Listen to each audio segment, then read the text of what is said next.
ஆண்டுகளுக்கு மேலான ஒரு மயில மரம் இருக்குது.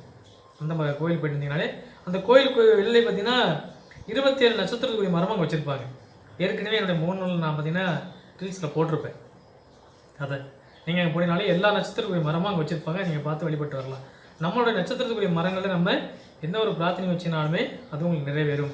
மரக்கன்றுகள் எப்பயுமே நம்முடைய வலது கை தண்ணி இப்படி பட்டு உள்ளே ஊற்றுற மாரி மரக்கன்று ஊற்றுற மாரி நம்ம ஊற்றி வளர்த்து லைட்டாக அதை தொட்டு கும்பிட்டு நம்ம அதில் எந்த ஒரு பிரார்த்தனை வச்சாலுமே நிறைவேறுங்க.